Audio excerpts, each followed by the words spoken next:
Hi guys, today we will talk about how to make a sun analysis in Giraffe analysis. So let's start guys. This is a Giraffe analysis interface. So we can go firstly to the search map and we can search any location. So we will search about Clayton, Victoria. So this is the map, and then we can convert it into 2D, so we can easily start our mapping.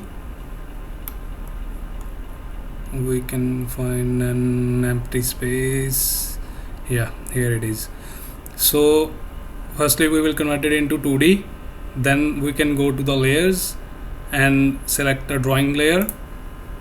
We can name a layer building 1, create, and then we can go to this option, draw building pictures, and we can select a residential from there, and you can draw your building, and then we can select hotel, and you can change a shape of any shape you want. So I will create like this. After that we can select the layer,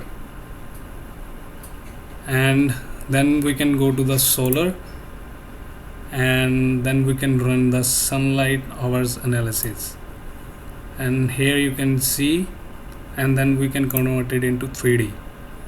So here you can see, when you drag your cursor around the building, you can see how much sun your building is getting, like this is the facade. So this is on the back side of the sun, so that's why it's not getting a sun.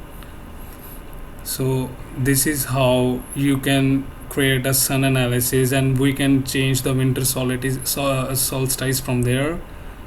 So like we can change, you can see guys, we can go to the summer, then we can go to the winter like this, and then we can go to the summer again, and you can see the difference guys. This is the sun analysis, and you can easily get a data how much sun your building is getting from this. And after that we are selected a layer, and then we can also analytics in the metric template recommended. We can click, and you can see guys, you can see your building area, net building area, subtotal area, landscape area if you make any landscape one. So that's how you can make your building analysis, sun analysis in the Giraffe analysis. So thank you so much guys.